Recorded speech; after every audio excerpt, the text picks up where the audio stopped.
कुहासा और भूतिया कटीली रात। ये कहानी एक छोटे से गांव की है जहां के लोग रात में बाहर जाने से डरते थे।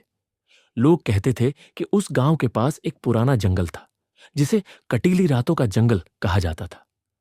हर रात उस जंगल से अजीब अजीब आवाजें आती थी, कभी किसी के चीखने की, कभी किसी के कदमों की, कभी किसी की फुसफुसाहट की। लेकिन एक दिन एक युवक समीर, जो कि शहर से गांव में आया था, ने इन अफवाहों को महज काल्पनिक बातें मानते हुए जंगल में रात बिताने का निश्चय किया। समीर का मन था कि वह खुद देखे कि क्या सच में उस जंगल में कुछ है या ये सिर्फ डराने की बातें हैं। गांव वालों ने समीर को बहुत समझाया कि वह रात को जंगल में न जाए, लेकिन उसने किसी की बात पर ध्यान नहीं दिया। वह अपनी टॉर्च और बैग लेकर जंगल की ओर चल पड़ा।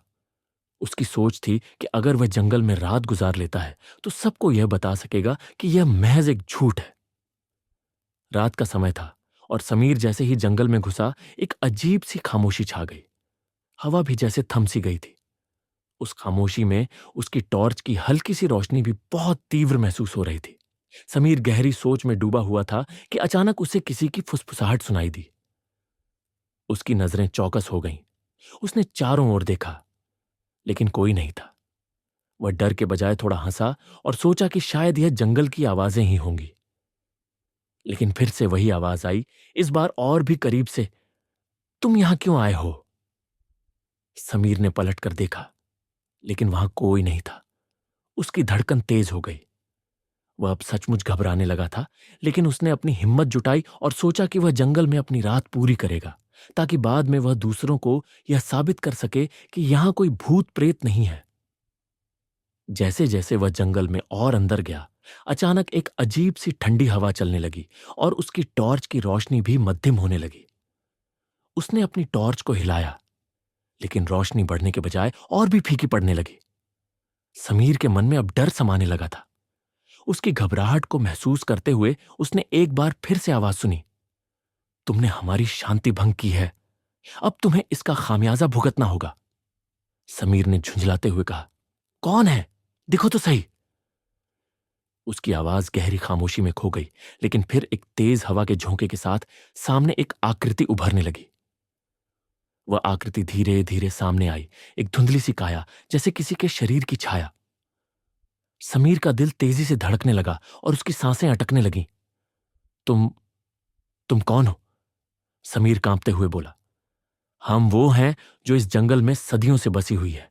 तुम जैसे लोग आते हैं, हमें परेशान करते हैं, लेकिन अब तुम्हें छोड़ेंगे नहीं। आवाज अब और भी डरावनी हो गई। आकृति के चेहरे से एक सफेद लकीर बनी, जैसे उसकी आंखें थीं और वे समीर को घूर रही थी। समीर की टॉर्च अब पूरी तरह से बुझ चुकी थी और उसे अंधेरे में कोई नजर नहीं आ रहा था। उसका डर अब अवर्णनीय हो गया था। तभी अचानक वह आकृति उसकी तरफ बढ़ी और समीर ने भागने की कोशिश की, लेकिन उसका शरीर जैसे जड़ हो गया था। वह हिल भी नहीं पा रहा था। उसकी आंखों के सामने वह धुंधली आकृति घिर आई और समीर को ऐसा महसूस हुआ जैसे कोई उसे खींच रहा हो। वह अंत में जोर से चिल्लाया, नहीं, मुझे छोड़ दो। लेकिन जैसे ही उसने आवाज दी, वह आकृति गायब हो गई। समीर अब घबराया हुआ और थका हुआ वहीं जमीन पर गिर पड़ा। उसे अब यह समझ में आ गया था कि गांव वालों की बातें बिल्कुल सच थीं। अचानक वह फिर से उठा और जितनी तेजी से हो सकता था जंगल से बाहर निकलने के लिए भागने लगा। जैसे ही वह जंगल के किनारे पर पहुंचा, वह अचानक रुक गया। उसके सामने वही आकृति फिर से प्रकट हुई। समीर अब पूरी तरह से हार चुका था। वो बस खड़ा रहा, बिना कोई प्रतिक्रिया दी। तुम अब हमारे बीच हो, आकृति ने धीरे से कहा। तुम हमें कभी नहीं छोड़ सकोगे।